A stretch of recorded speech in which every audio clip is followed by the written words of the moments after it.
Selam dostlar. Bugün sizleri Galler'in Carmarthenshire ilindeki Loveharn Kalesi'ne götüreceğim. Şimdi kaleye doğru ilerlerken sizlere bu kalenin ilginç hikayesini ve geçmişini anlatayım. Çünkü burası ilk önce ticarete yön vermek için inşa edilmiş bir toprak kaleydi. Sonra taştan bir savunma kalesine döndü. En sonda da bir ev olarak kullanıldı. İlginç değil mi? Tabii ki şimdi ise eski kalıntıların üzerinde hayatta kalmaya çalışıyor. Hadi geziye ve kalenin geçmişine başlayalım. Her şey 12. yüzyılın başında Normanların bu stratejik su yoluna bir ringwork, yani ticareti korumak için yapılan toprak kale inşa etmesiyle başladı. Dolayısıyla 1116 yılı civarında Normanlar tarafından inşa edildiğinde kalenin temel görevi su yollarını denetlemek ve ticareti korumaktı. Siz buna liman kale de diyebilirsiniz. Ancak bu yapı huzurlu bir sığınak olmaktan çok uzaktı. Yani Normanlar buraya geldiklerinde öyle gidip şuraya güzel bir taş şato dikelim demediler. İlk başta bildiğiniz toprağı kazıp yığdılar. Üzerine de ahşap kazıklar çaktılar. Yani aslında burası ilk başta stratejik bir çamur ve odun yığınıydı. Neden mi? Çünkü bu su yolunu kontrol eden bölgenin kralı oluyordu. Ama Galli prenslerin "siz hayırdır" demesi gecikmedi. 1189'da efsanevi Rhys ap Gruffydd geldi ve kaleyi Normanların elinden çatır çatır aldı. Bitmedi. 1215'te ise ünlü Llewellyn ap Eoforth burayı öyle bir yaktı ki taş üstünde taş kalmadı diyebiliriz. Burası resmen Norman istilasıyla Galler'in bağımsızlık aşkı arasında sıkışıp kalmış bir savaş alanıydı.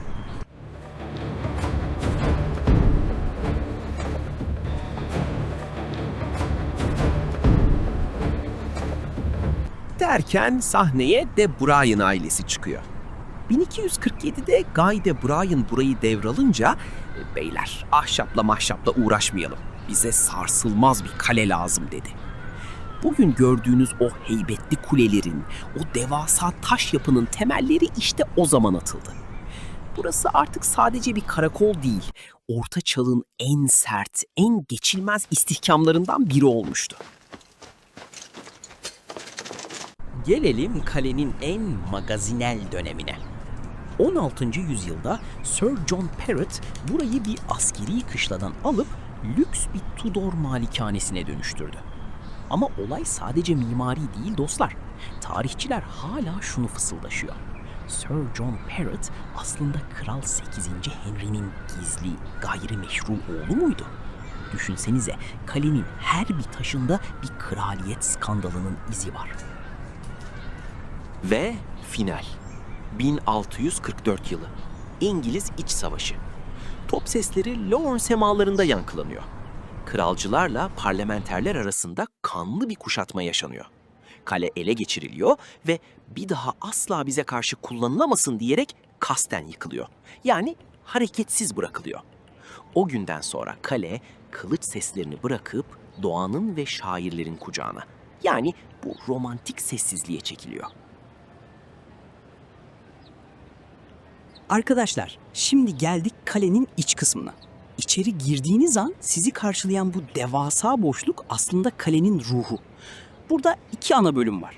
Dış avlu, outer ward ve iç avlu, inner ward. Bir zamanlar burada atlar koşturuyor, şövalyeler zırhlarını parlatıyordu. Ama buranın en çılgın tarafı ne biliyor musunuz? Bir bakıyorsunuz aşılmaz sert bir savunma hattı, bir bakıyorsunuz zarif bir malikane.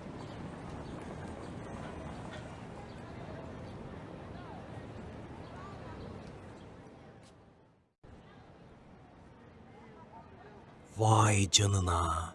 Arkadaşlar, şu an kalenin gerçek yıldızının dibindeyim. Kuzeybatı Kulesi.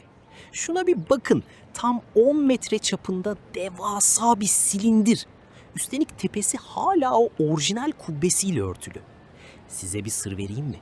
Şu dokunduğum duvarların kalınlığı yer yer 3,4 metreyi buluyor.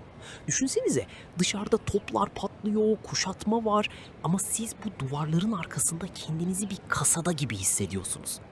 Buradaki atmosfer o kadar boğucu ama bir o kadar da heybetli ki Orta Çağ'ın o gerilimini iliklerinize kadar hissediyorsunuz.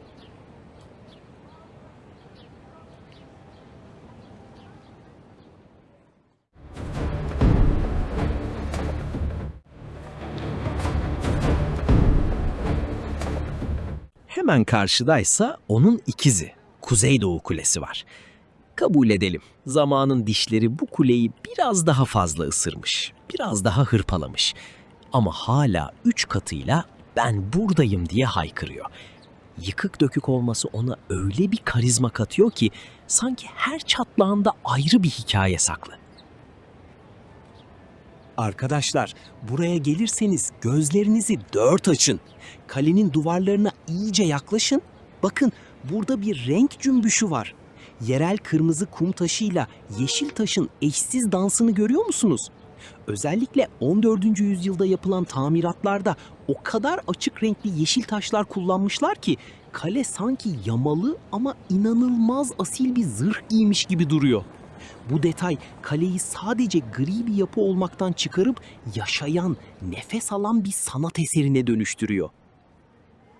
Arkadaşlar, şu taşlara bakınca sadece bir ortaçağ kalesi görüyorsunuz değil mi? Yanlış. Bu kale devasa bir tarih buzdağının sadece görünen kısmı. Altında öyle katmanlar var ki sanki tarih burada üst üste binmiş bir lazanya gibi. Sıkı durun. 1970'lerde burada yapılan kazılarda ne bulundu biliyor musunuz? Roma izleri. Evet, yanlış duymadınız. Bu kale buraya dikilmeden tam 1000 yıl önce, yani 2. ve 4. yüzyıllarda Romalılar tam burada, şu an durduğum yerde yaşıyordu. Bu ne demek biliyor musunuz? Burası sadece Normanlar için değil, antik dünyanın süper gücü Romalılar için bile vazgeçilmez bir stratejik noktaydı. Yani konum kuralı 2000 yıldır değişmemiş. Şimdi size fırından yeni çıkmış dumanı üstünde bir bilgi vereceğim. HENEP yani Wales Archaeology Trust ekibi daha yeni yani 2025 yılında bombayı patlattı. Kalenin hemen karşısında 12. ve 13. yüzyıla tarihlenen gerçek bir ortaçağ iskelesi buldular. Bu keşif her şeyi değiştiriyor arkadaşlar. Eskiden burayı sadece savunma kalesi sanıyorduk ama artık biliyoruz ki Lafarn, Orta Çağ dünyasına açılan, gemilerin vızır vızır işlediği, ticaretin kalbinin attığı canlı bir liman kentiydi.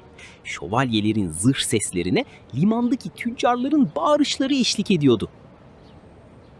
Peki o kadar asker, o kadar soylu bu kalede nasıl yaşıyordu? Arkeologlar kalenin görünmez kahramanını da buldu. Gelişmiş kanalizasyon ve atık sistemi. Adamlar o dönemde bile atıkların denize tahliye edildiği müthiş bir su yolu mühendisliği kurmuşlar. Orta çağ pisti diyenlere kapak olsun. Buradaki hijyen ve mühendislik vizyonu gerçekten şaşırtıcı. Denizin gelgitini kullanarak kaleyi temiz tutmak mı? İşte gerçek deha budur. Gördüğünüz gibi dostlar, Larn sadece bir harabe değil, her kazma vuruşunda yeni bir dünya sunan devasa bir laboratuvar. Toprağın altında daha neler var kim bilir. Belki bir sonraki kazıda Sir John Perrot'ın kayıp hazinesini buluruz. Ne dersiniz? Sizce bu kalenin altında başka neler gizli olabilir? Roma altınları mı yoksa kayıp ortaçağ mektupları mı? Efsanevi Galli şair Dylan Thomas bu kalenin duvarları için ne diyor? Baykuş rengi. Ne kadar şiirsel değil mi? Güneş batarken bu duvarların aldığı o gizemli, puslu renk, işte o renk Thomas'ın ruhundaki o zamansızlık hissini tetikleyen şeydi. Burası onun için sadece bir kale değil, kelimelerin havada uçuştuğu devasa bir açık hava kütüphanesi gibiydi. Ama durun, sadece Dylan Thomas değil, burası adeta 19. ve 20. yüzyılın ünlüler kulübü gibiymiş. Kingsley Amis burada ilham aramış. Frankenstein'ın yazarı Mary Shelley bile bu romantik yıkıntının büyüsüne kapılıp buralarda vakit geçirmiş. Düşünsenize, şu an yürüdüğüm bu yerlerde edebiyat tarihini değiştiren o dev isimler yürüdü. Her köşede bir dehanın fısıltısı var gibi. Sadece yazarlar mı? Tabii ki hayır. Işığın ve gölgenin ustaları da buradaydı. Dünyaca ünlü ressamlar Turner ve Constable, kalenin bu hüzünlü ama dik duran harabe halini tuvallerine yansıtmak için birbirleriyle yarışmışlar. Evet, geldik gezimizin sonuna. Bu tarihi kale gezimi beğendiyseniz videoyu beğenmeyi, yorum yapmayı ve abone olmayı unutmayın. Yeni bir gezide görüşmek üzere. Sağlıcakla kalın.